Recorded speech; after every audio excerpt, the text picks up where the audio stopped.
আপনি কি ওয়েস্ট বেঙ্গলের বাসিন্দা? বার্ধক্য ভাতা, প্রতিবন্ধী ভাতা বা বিধবা ভাতার জন্য অনলাইন অ্যাপ্লিকেশনে করবেন বলে ঠিক করেছেন? তাহলে এই ভিডিওটা আপনার জন্য। সঠিক সময়ে বিভিন্ন সামাজিক প্রকল্পের সঠিক আপডেট পাওয়ার জন্য চ্যানেলটিকে সাবস্ক্রাইব করে রাখুন।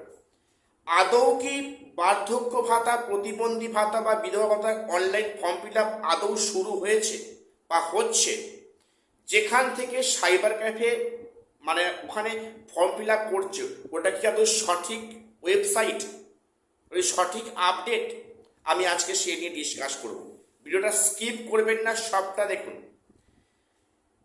বার্ধক্য ভাতা, প্রতিবন্ধী ভাতা বা বিধবা ভাতা এগুলো পাওয়ার জন্য দুটো ওয়েবসাইট থাকে, একটা স্টেটের, একটা সেন্ট্রালের। তো পশ্চিমবঙ্গে রাজ্যে আছে সোশ্যাল ওয়েলফেয়ার। এখানে প্রতিবন্ধী ভাতা, বার্ধক্য ভাতা কিংবা বিধবা ভাতার বিভিন্ন অ্যাপ্লিকেশান অফলাইন কিংবা অনলাইনে করা যায়। সেখানে ভেরিফিকেশান এবং সেখানে অ্যাপ্রুভ হলে আপনি প্রতি মাসে বরাদ্দ টাকা পেয়ে যান। আর একটা আছে, সেটা হচ্ছে central, NSAP, national social assistant program, যেটা বেসিক্যালি ইন্দিরা গান্ধীর ন্যাশনাল ওল্ড এজ পেনশন নামে পরিচিত। এখন যে বিষয়টা, যেটা আপনারা শুনছেন যে অনলাইন অ্যাপ্লিকেশান হচ্ছে, করা যাচ্ছে, সেখানে আপনারা টাকা দিয়ে অনলাইন ফর্ম ফিল আপটা করছেন, সেটা কি আদৌ সঠিক?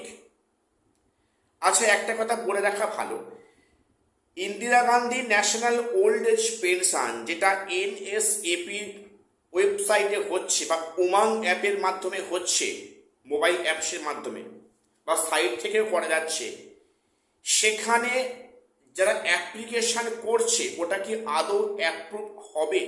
ওটা কি আদৌ অ্যাপ্রুভ হয় বা সেটা কি আদৌ আমাদের স্টেট অ্যাকসেপ্টেবল?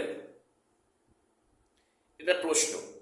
যেটা বাস্তব কথা যে NSAP পোর্টাল থেকে বা উমাং মোবাইল অ্যাপস থেকে যারা অ্যাপ্লিকেশান করেছে, এখন থেকে 1 বছর, 1.5 বছর, 2 বছর আগে, সেখানে অনেকের এখনো স্ট্যাটাস পেন্ডিং শো করছে। অর্থাৎ একটা কথা পরিষ্কার, এটা রাজ্যে অ্যাকসেপ্টেড হয় না, এটা সেন্ট্রালি প্রজেক্ট। এবং যেটা রাজ্যে হয় সেটা হচ্ছে সোশ্যাল ওয়েলফেয়ার। তো যেটা খবর, যে আমি স্থানীয় ব্লক অফিসে যোগাযোগ করে জানতে পারলাম যে এখানে অফলাইন ফর্ম ফিল আপ করা যাচ্ছে ওই সোশ্যাল ওয়েলফেয়ার ডিপার্টমেন্টের আন্ডারে। Old age pension, widow pension বা সেখানে হ্যান্ডিক্যাপ পেনশন, এগুলো অফলাইন ফর্ম ফিল আপ করে ডকুমেন্টস জমা করে কিন্তু করা যাচ্ছে এবং সেগুলো অ্যাকসেপ্টেড আমাদের রাজ্যে। কাজেই এখানে ওই ওয়েলফেয়ার বা সোশ্যাল ওয়েলফেয়ার, ওই যে এখানে কিন্তু এখনো অনলাইন ফর্ম ফিল আপ শুরু হয়নি। যেটা হচ্ছে সেটা NSAP, অর্থাৎ যে মানে যারা অ্যাপ্লাই করছে সাইবার ক্যাফে থেকে, NSAP থেকে অ্যাপ্লাই করছে।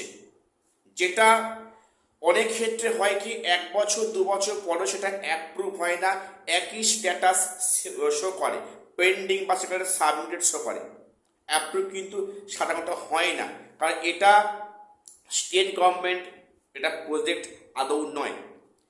কাজেই মনে হয় এটা আরও ভালো হবে যে স্থানীয় পঞ্চায়েত বা ব্লক অফিসে গিয়ে অফলাইন ফর্ম সংগ্রহ করে সেই ফর্ম ফিল আপ করে সোশ্যাল ওয়েলফেয়ার ডিপার্টমেন্টে জমা করা। সেখান থেকে এই কাজ কিন্তু অতি দ্রুত হবে এবং এটা রাজ্য সরকারের একটা প্রজেক্ট এবং এখানে কিন্তু অতি সত্বর অ্যাপ্রুভ হয় এবং টাকা আপনি পেতে পারেন। কাজে অযথা টাকা খরচ করে সাইবার ক্যাফে লাইন দিয়ে NSAP পোর্টাল থেকে বা উমাং মোবাইল অ্যাপস থেকে অ্যাপ্লিকেশান না করাটাই বাঞ্ছনীয় বলে যত আমার মনে হয়েছে। বিভিন্ন সামাজিক প্রকল্পের সঠিক নির্ভরযোগ্য আপডেট পাওয়ার জন্য চ্যানেলটিকে সাবস্ক্রাইব করে রাখুন। দেখা হচ্ছে নেক্সট ভিডিওতে।